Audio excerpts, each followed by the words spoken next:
He is a former SportsCenter anchor. He is also former host of the Late Late Show on CBS, and you may remember him from Comedy Central as well as the host of The Daily Show. He had a memorable, iconic role in Old School, one of my favorite movies of all time. He now hosts a podcast called The Life Gorgeous. He has great hair. He goes by Lord Kilby or Craigers. Ladies and gentlemen, Craig Kilborn is here with us on the Gallen of Questions podcast. Craig, how are you, my friend? Hey, Pat, thanks for the invite. I'm very excited to be here, man.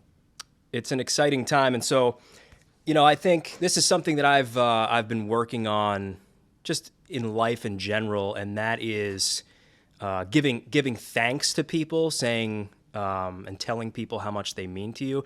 And I don't mean to make you feel old, but I grew up SportsCenter, Craig Kilborn, Stu Scott, Right. Dan and Keith. That was in my wheelhouse. And now I get to say that I am a sports anchor in my hometown, in part thanks to you guys. So thank you for that. You bet. And congratulations. It must be exciting to be in your hometown. You didn't have to go to some small markets outside of Pennsylvania. It's true. I got a chance to, I've started actually in sports talk radio here in Philly, and that is how it began and sort of rolled it into TV. But that's enough about me. Let's talk about you. That's what you're here. So let's talk with Craig Kilborn. So what I like to do is, before the show begins, is put together like a little bit of a mood board. Can you see that? Can you see that mood board? So we can start. You can pick one of the 6 moods here, and we can start there if you'd like. We got to start because I wanted to ask you. I almost did it when I said hi, hello off camera. But let's talk Vikings because I have this as a loss at Philly. It's such a tough place to play Monday night. Interesting. Yeah, I wanted to hit you with some Vikings questions. You're a native Minnesotan. It's Minnesotan, right? Minnesotan. Yeah, Minnesotan. Minnesotan. I was actually born in Kansas City, and my dad was from New York, New Jersey. I lived in New Jersey for a couple of years, but at age 5, we went to Minnesota, and I had a magical childhood, and I'm a Vikings fan and a Timberwolves fan. I'm not sure when this is airing, but the game is Monday night. Gives us a little extra time to put something special on this thing. So we'll get this up as soon as we can, but you have this as a loss. That's interesting because I'm feeling a lot of people on the opposite side here, and because of one guy, Justin Jefferson. He's pretty incredible. Yeah, nothing he does surprises me. I knew he was special his rookie year, and I was a big Diggs fan, and Diggs wanted out, and we got the draft pick for Justin. It's kind of remarkable, and JJ is better than Diggs, even though Diggs is great. But in my opinion, he's better. He was all pro last year. Diggs, he wasn't. But Philly's a tough place to play. It's only the second game of the year. We thought we might lose to the Packers, and it was such a surprise how well the Vikings played without playing in the preseason. Let's see how it goes against the running quarterback. I mean, Jalen Hurts is tough, man. He's a lot of fun. I was actually out in Detroit for that first game, Eagles, Lions, and what he lacks with arm strength, he more than makes up for it with his legs. It's really impressive. He might be, there's Vic and there's Cunningham and there's guys like that, Lamar Jackson. He's already up there as one of the best running quarterbacks I've ever seen. Right. I saw the highlights, and I think I also saw a Baldy breakdown. Oh. And tell me if this is right, because I did not see the game. The Eagles' offensive line was porous, and that's why he had to run so much when he was going back to pass. Is that right? Yeah. It's very rare. The Eagles have a great offensive line. Jason Kelce is going to be like a future Hall of Famer, but they did struggle quite a bit with the Detroit front four. So yeah, it was weird to see that, but again, he bails them out when they're not maybe on top of their game, and that's what makes him so special. On the other side, Kirk Cousins, we got a chance to see him quite a bit here when he was with Washington. What are your thoughts on Kirk as the quarterback? Well, the thing that people say is he's a top 12 to 15 quarterback in the league, but he's paid like a top 5. And that's the contract is what throws people off. Had a really good first game.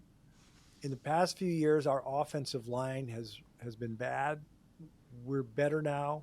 We have a couple weaknesses. I can't tell you who they are. I don't want you to feed the coach any information. But we do have a better offensive line. And he throws a really pretty ball. He throws a good deep ball. He's very accurate. The criticism of Kirk is when he has to ad lib off schedule, that's when he struggles. But he had a great first game. And he does have a new head coach, Kevin O'Connell, and that seems to be going well. It's just way too early to tell. I'm curious. I have friends that they say, who like to sports bet, and they said, I'm not betting this game. I have no idea what's going to happen. I just take the home team. I think if we were playing Philly in Minnesota, I'd take Minnesota. I'm taking the home team. That's fair. A friend of mine was just texting me asking me what my thoughts were on the game, and I think the Vikings have a good enough defense that they're not going to stop Hurts when he's out on the run, but they're, I think, a little bit better suited for that than the Lions certainly were. So I think that'll be the X factor there is, can they chase him down when Hurts is off schedule? Yeah, we've had a bad defense for some reason in the last 2 years, and I'm not saying we're going to find a rhythm on defense. I believe in these guys. Mm-hmm. What you just said, I don't know if we're there yet in game 2. So I think our defense will improve. Maybe if we met you guys in the playoffs or something. But that would be nice. I think it could be tough. Even when we had good defenses, running quarterbacks are problematic. We've had problems with Kyler Murray, and it's just this guy he runs a lot, man. Did you see the highlights of A.J. Brown? The only receiver with more yards in week 1 than A.J. Brown was Justin Jefferson. Yeah, he had, 10 catches? I saw some of the highlights. Yeah. He's good. 155 yards. I want to tell you something. I'm just wanting you to write this guy's name down in case you don't know him. My favorite Viking. Your favorite Viking right now? Long time. Yeah. Ooh. Hitman Harry. You know who Hitman Harry is? No.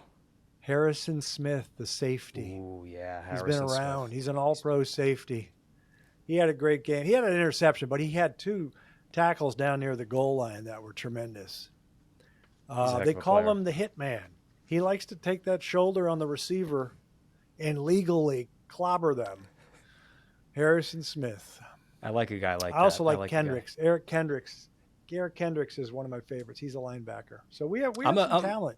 I'm a KJ Osborne fan. I think if he wasn't playing behind Jefferson, he'd be more of like a number 2. Yeah, he's good. He's got some speed. He's our number 3, and he's good.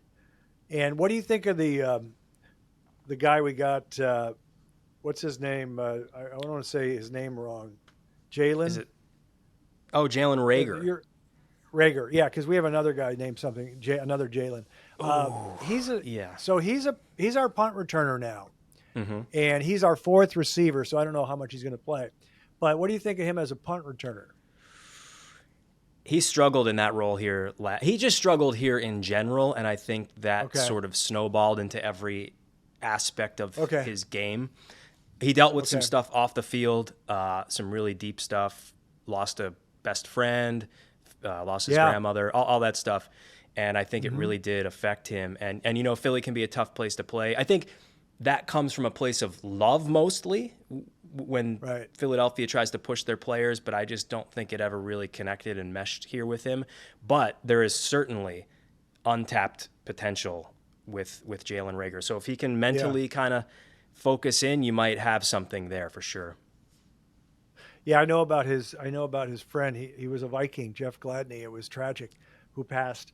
So I'm excited. I do like the city of Philadelphia. I've been there, but I grew up a Dr. J fanatic, and I used to watch the games on television from the Spectrum. And Dave Zinkoff is before your time, but he was the PA announcer, very colorful.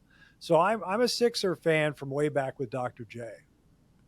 On our Sunday sports show, we run a bite of Dave Zinkoff every Sunday. Julius Erving. Irving. Yeah. And I know at it well. forward, University, Massachusetts, the Whirling Dervish, number 6, Julius. Oh, yeah. I used to do impressions of it. No smoking.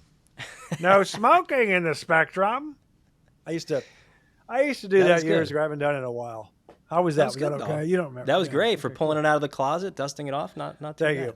Thank you. Mood board. Take your pick. All right, so we've gotten the Vikings down. Do we want to move on here? I don't know what's in. I guess it would be under your right hand, that corner. I see 3 people there. I don't know what that is. So that's 3 people up there. Yeah, that's just the young people, and that's what gets us into the podcast that you've recently launched. It's all about helping the young people, is it not? Yeah. I've been saying young people since I was a young person. I used to hang out with my older brother and my dad, and my dad turned me on to some Nat King Cole and Sinatra. So I didn't always hang out with my peers, but the young people, yeah, I have fun on the podcast and my Instagram. It started with my Instagram. I have had so much fun doing the Instagram, and I did it for my nieces because I would go out. I have these. I get custom-made sport coats. Once you've had a custom-made sport coat, you don't go back to off the rack. So true. So I have these, and I go have a martini, and I would show the pictures to my nieces, and they say, "You got to be on Instagram. This is great." So I did Instagram, and I would do jokes about the young people all the time. And I do, some of it's humorous and some is, I say it with as a joke, but I'm serious about drinking in moderation. Mm-hmm. I tell the young people, don't go bar hopping and chase the night. Make sure you get to bed early, have some food, have some water. Now, I do like bar hopping. My dad would take us to piano bars. We'd have a drink at one bar, and then we'd go have dinner somewhere else. I like that. But you just got to be careful, So that's sort of the overall theme, as well as you have a great guest every week on the Life Gorgeous. Why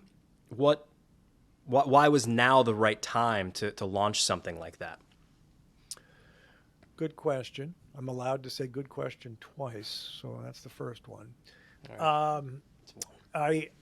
I didn't want to do a podcast. I didn't want people in my house, or if I did it in my garage, I just didn't want people over here. And then after COVID, everyone was Zooming and split screening, and I said I can do that. And it's one of those things with the podcast. I'm not trying to conquer the world. I'm just doing it for the old fans because they kept DMing me and messaging me and saying, please do a podcast.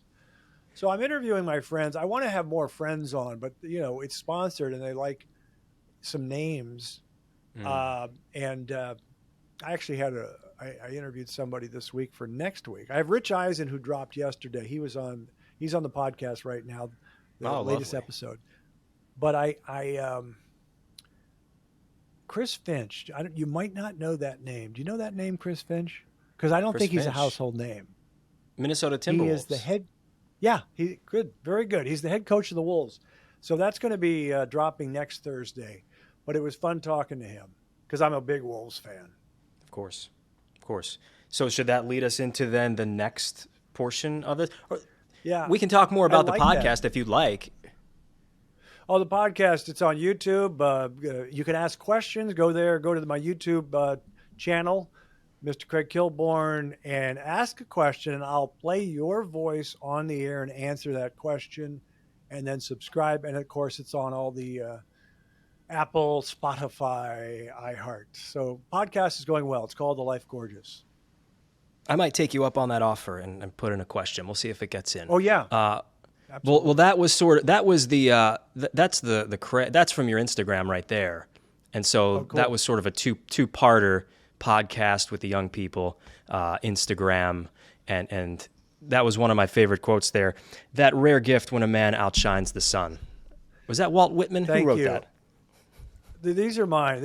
And I'll tell you something. Tell me if this makes sense. The Instagram, I've done a lot of things in my life.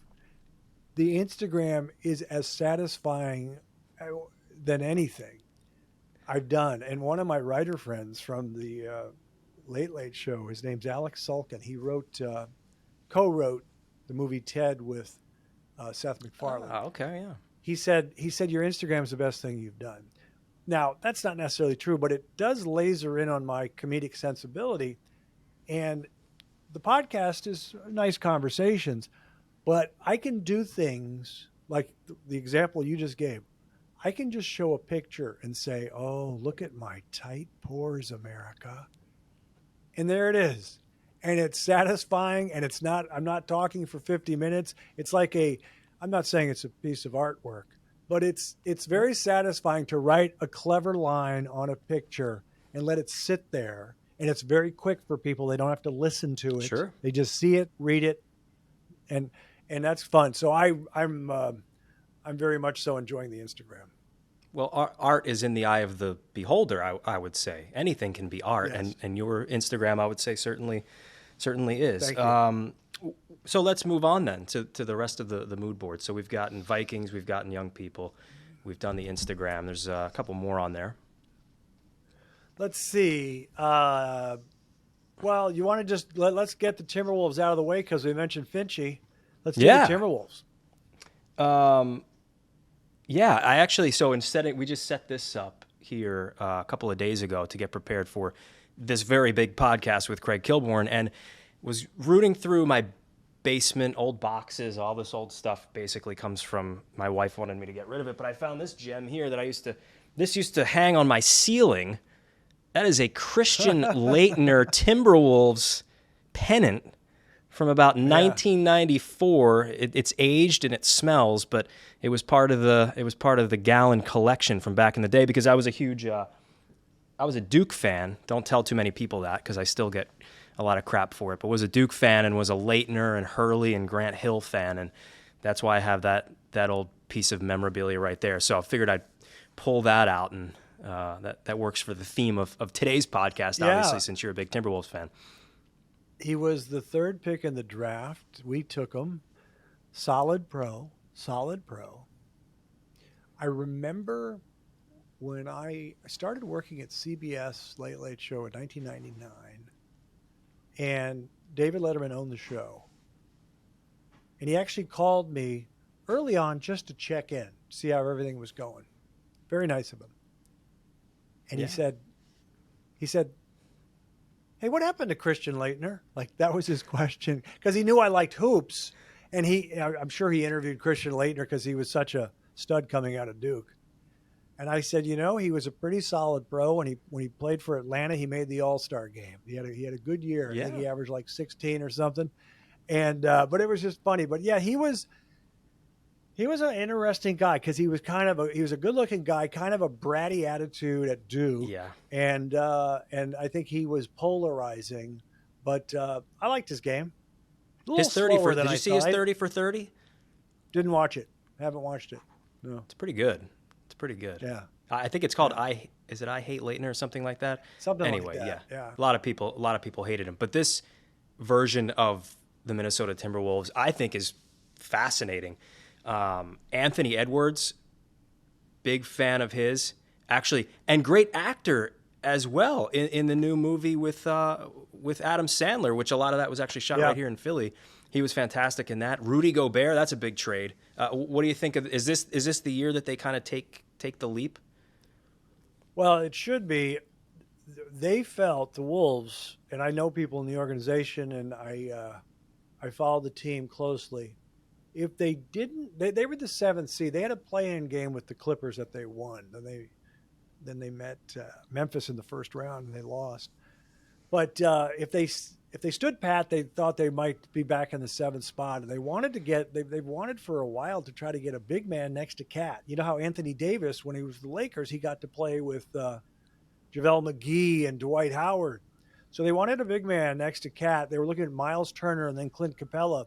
And somehow, some way, Rudy Gobert became available. So the Wolves pulled the trigger. They gave up a boatload of draft picks.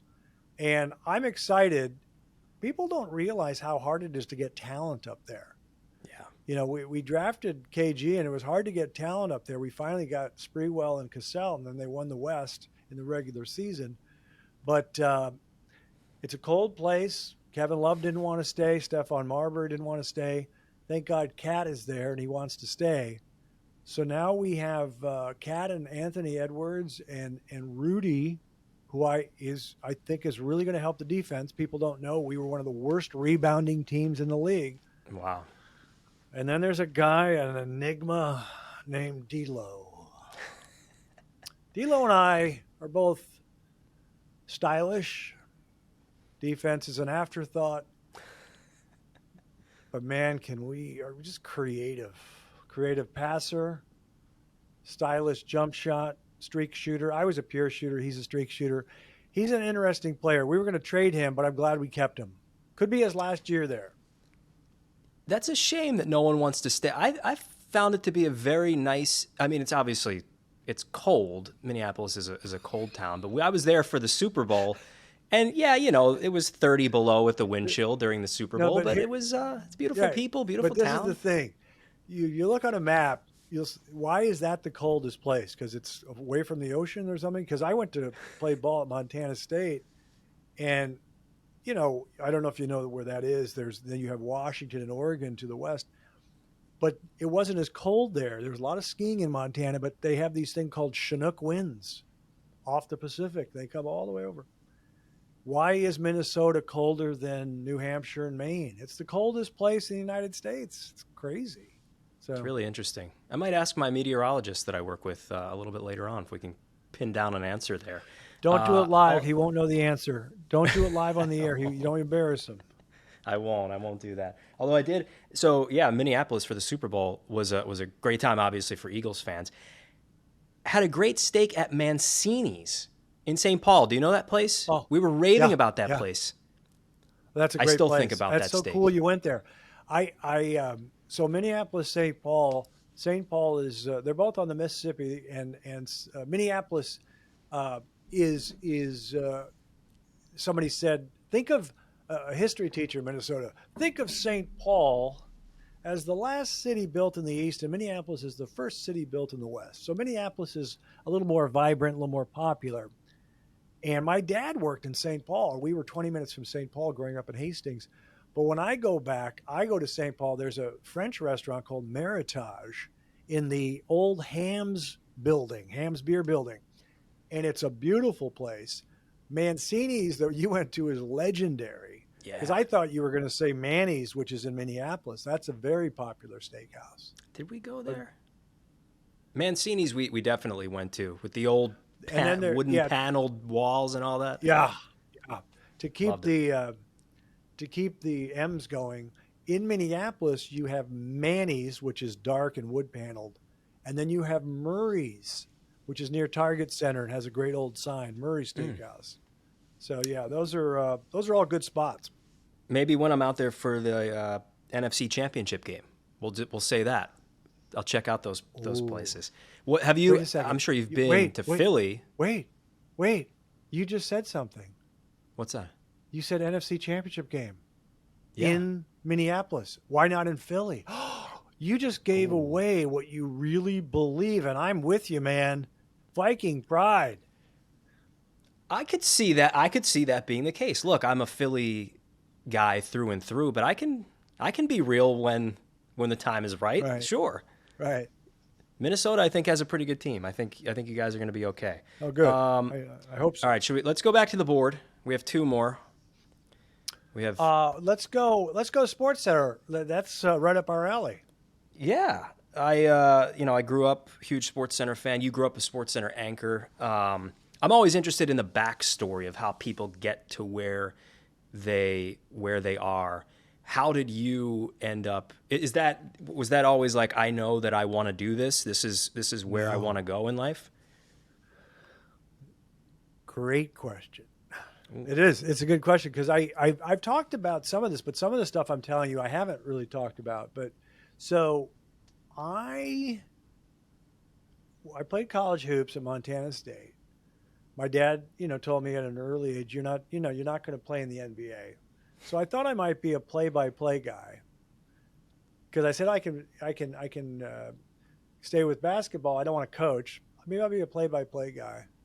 Okay. But secretly, I was a Johnny Carson fan. I wanted to do late night, but I didn't want to tell anybody that because that's too crazy. That's just that's too much of a long shot. But I was always funny. I didn't have great pipes. My voice for 4 quarters is not going to last in a game, and then it turns out as an adult I hate flying. I just don't like turbulence, so I would Hmm. not. I would not do play by play. But I was working locally as a sports guy in Monterey, Salinas, Monterey, Santa Cruz, the 110 market. And I was doing a lot of jokes, People Okay. said, "You're going to be on Saturday Night Live." All I wanted to do was comedy. I had already gone to LA prior, and I had thought about doing stand up. I used to go watch the open mic nights, but I didn't do open mic, but I thought about it. And the guys that I liked, like Bill Murray, didn't do stand up. So I had a resume tape, and I had this idea for a sports comedy show. And I sent it to an agent in New York. I don't know how I got I looked it up. I got his number. And they represented Chris Berman. And they sent it to Al Okay. Jaffe at ESPN. I wanted to do this comedy show. And they said they want to have you come in and audition for SportsCenter. And part of me said, I don't want to do that because I want to do comedy. I want to go down to LA and be on a sitcom or do, late night or something. Right. But I went there, I auditioned. I didn't have a great audition. It was a little nerve wracking because the mechanics of it, it was just a different thing than the local. We just had to write a thing and write a sports cast and do it and blah, blah, blah. But they liked me and they offered me the job and I couldn't turn it down. I mean, Sure. I didn't have much going on at the time. So, How about that? I don't think I knew that yeah, story. That's fantastic. yeah, yeah. Pretty cool. And that led obviously then to Comedy Central, here's CBS. Yep. And the rest is, as they say, history. What was the best stop? SportsCenter, Daily Show, Without Late Late Show. without question, CBS The Late Late Show. That was my favorite. That was, I wanted to do late night. I didn't want to do the Daily Show. I didn't want to do a news parody, a half hour. The interviews are 4 minutes. I was a Carson fan, and I wanted to sit there with those guys and talk to them and the actors and actresses and musicians, and it was a good time. It was a good time. And you were a hooper. So you were pretty decent. You went to Montana State I'm guessing on a scholarship. Is that right? A full ride, the basketball power, Montana State. It's the Big Sky Conference. It is Division One. I Yeah. led the Big Sky in turnovers. I was like Pistol Pete. I could shoot, I could pass. Defensive stance hurt my lower back. There's no reason to exert yourself too much. And I didn't play as much as I wanted to, but one of the first games I started as a sophomore, we were at Idaho at the Kibbe Dome in Moscow, Idaho, and they were a very good team. And I scored 20, and we lost. I was 8 of 9, 4 of 4 on threes. We had the longest three-pointer in the country in 1982, 22 feet. The ACC was inside the top of the key, 19.8. Wow. Yeah, I was stylish. I was pretty good. I was a hooper in high school. That's as far as it goes. Again, defense optional, 3-point shooter, let it fly from wherever. Right. My claim Right. to fame, I don't know if back Slam here's dunk. one of my. How tall are you? I'm only 6 feet. I could dunk at one time Okay. though. That's when the legs Okay. used to work pretty well. My claim to Right. fame though is that I went to high school with Kyle Lowry, Miami Heat guard, Philly native. Yeah. And I was 2 years older than he was, but in my senior year, his sophomore year, he had a quadruple double in a game, and that's when you kind of knew, okay, he's going to be pretty good at 15. It wasn't 10 turnovers, was it? It was not. It was I think he had like 14 steals, which was pretty amazing. So that was when, That is. and he always, I tell everyone this, that he always had that. Kyle Lowry's one of the greatest rebounding guards, small guys of all time. He had that ass from the time he stepped into high school. He could throw that thing around. That's why he was always such a great rebounder. It was that rear end. Yeah. Yeah. Impressive. He's a ball player. They were good. I love that Toronto team when they won the championship. Yeah, he's didn't think he'd be an Olympian and a champion, but he has he's done great things in the NBA. I think we have one more we can hit before we get to the Gallen of Questions bucket, and that is that's the blow dryer.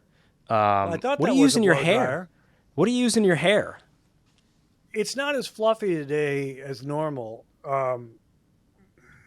But I have very fine hair. Uh, it used to be blonde. I don't know what color it is now. It's close to blonde. I don't know. I'm getting older. But I can tell you the product I use. I don't blow dry it. I don't ever blow dry it. Maybe I did when I was younger, but I don't blow dry it. Interesting. I use a cream called Bumble and Bumble. Very expensive, $26 a bottle. But it's the one that I found that works the best. So there you go. Okay. We're more of a blue collar place here, maybe $10 to $12 we're spending on our hair, but that's okay. $26 is good too. I'm going to keep looking for the $10 one, I'll tell you. Before we get to the Gallen of Questions, just overall thoughts on the city of Philadelphia. When's the last time you were here? I was only there once, and right? I was downtown, and a couple things. So the streets are narrow. They haven't changed them from was it the horses or the cable cars, or what was it? Why were the streets narrow again and it didn't widen them? Well, we go way back. Charming. Yeah, probably the horses. Okay. The city was built in the 1700s. Horse and buggies or something. Yeah. And then there was I apologize, I won't remember the name of it, but I had dinner at a really great restaurant that was a beautiful old bank. And I want to say it was made out of limestone. And they had a balcony spot up there where you could drink and then you could dine downstairs. But it was a Del really Frisco's? nice restaurant. What's that? Was it Del Frisco's?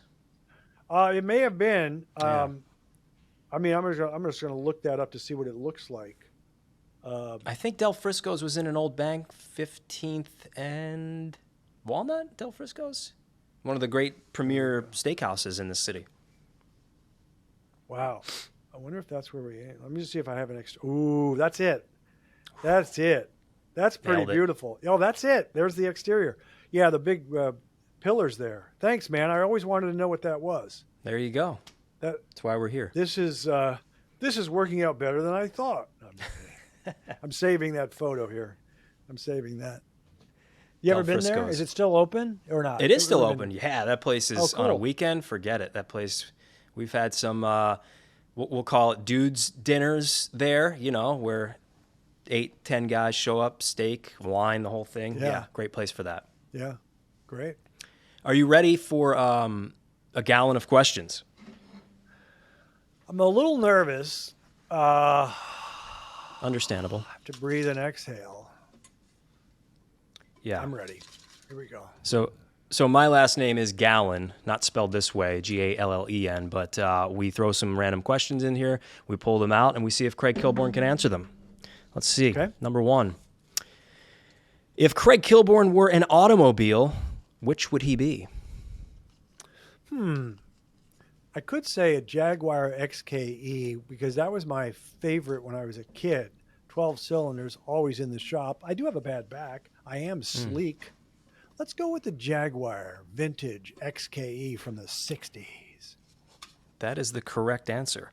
With the game on Monday night between the Eagles and Vikings, give me your best and worst Vikings memory.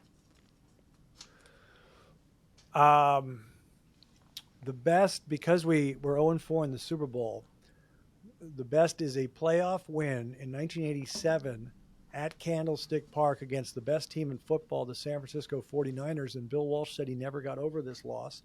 Vikings with Wade Wilson at quarterback upset the Niners, and my favorite player at the time had his best game, Anthony Carter. Anthony Carter from Michigan, 11 catches, 164, 184 yards, and we upset the Niners, but we did not get to the Super Bowl that year. In doing research for this podcast, I actually, I said in doing research for this podcast, it took me a minute to remember that Ahmad Rashad was a receiver for the Minnesota Vikings. I don't think a lot of people remember that or know that.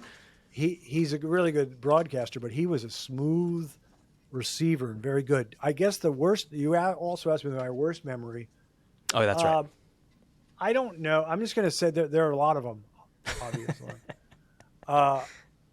But, when Blair Walsh missed the field goal, it was, Zimmer was just got there, and it's not like we were going to win the Super Bowl. But a few years ago, we could have won the Super Bowl, and I'm not going to talk about Gary Anderson missing. That's when we were probably the best team in football. But a few years ago, we played with Brett Favre at the New Orleans Saints, and we lost a very close game. We outgained them. We outplayed them. We had 5 ridiculous turnovers. And they went on to win the Super Bowl. It was called Bounty Gate. And they got in trouble. The Saints did. They were going after Favre hard after the whistle and everything. But that one really hurt. That loss really hurt. And someone said, man, if you guys would have made the Super Bowl, there's no way the Colts would have stopped Adrian Peterson. You would have won. So that was a painful loss at the Saints. Brett Favre losing in Bounty Gate to the Saints. I think Philadelphians were probably hoping you would say the NFC Championship game from 2017, 2018 season. Come on. Case Keenum is a backup. Come on.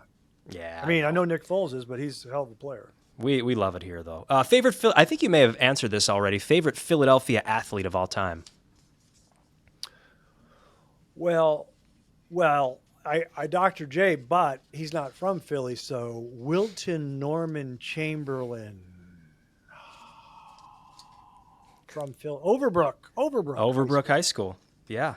Overbrook High School for sure.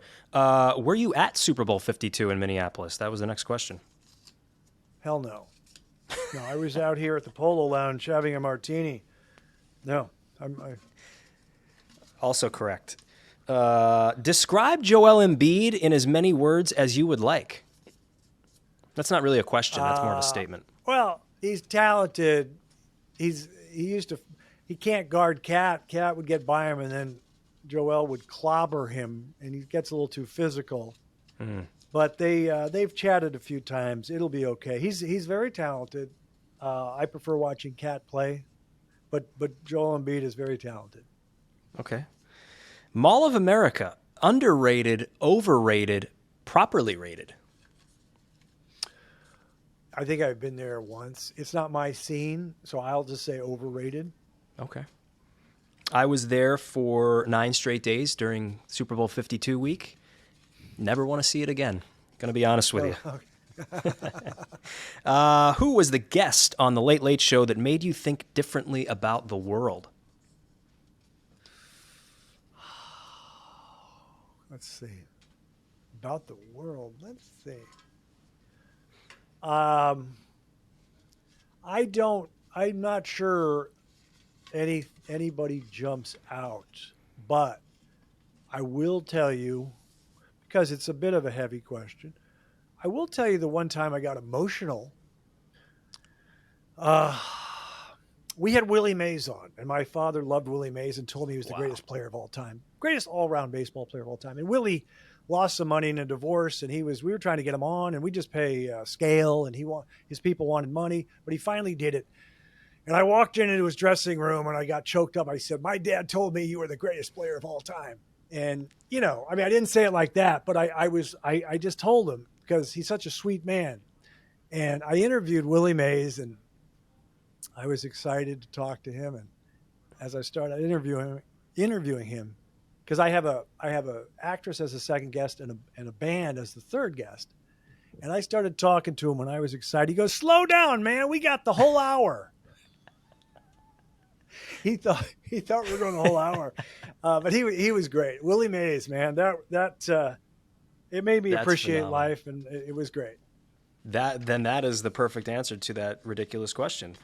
Okay, this is also a ridiculous question, but you're sent to a remote island and can only bring one thing with you. Here are the choices: cashmere sweater, bottle of Pinot Noir from Sonoma, or suede boots. Pinot Noir. I don't wear suede boots, and the cashmere sweater. Did you say a desert island? I'm not wearing a cashmere on the island. Anyways, Pinot Noir. Could get cold at night. Yeah, I guess you never really know. That's okay. That's the great answer too. Start bench cut Philly edition. Liberty Bell, Sir Charles, Rocky Balboa.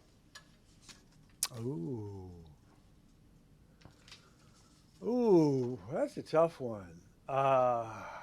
Liberty Bell, Sir Charles, Rocky Balboa. We'll start the Liberty Bell. That's important. I'm a Charles Barkley fan, so we'll bench him, and we'll have to cut Rocky Balboa. Is that sacrilege? No, that's perfect. Okay. Are you a Rocky movie fan? I saw them. I mean, I haven't seen them in years. I liked them, but I just, I don't know. That was a blank piece of paper. We have two more. Okay. Okay, let's go with, are salads worth it? Question mark. Yes. Salads are great, especially when they have crumbled blue cheese on them. Love salads. Red onions. Love it. Just had one for lunch. That's why I put that in there. And the final question, your favorite Timberwolves player of all time is who? We have to go with the league MVP and the Hall of Famer, Kevin Garnett. But I do like Cat and all his idiosyncrasies. But it's Kevin Garnett. Kevin Garnett. Craig Kilborn, it has been a pleasure, an honor. Thank you so much for doing this. Maybe we do it again down the road. I'd love to, if you're up for it. Absolutely, Pat. Pleasure. I like how organized you were. You have a lot of questions, a lot of creativity. Don't forget the Life Gorgeous podcast and the Instagram, young people.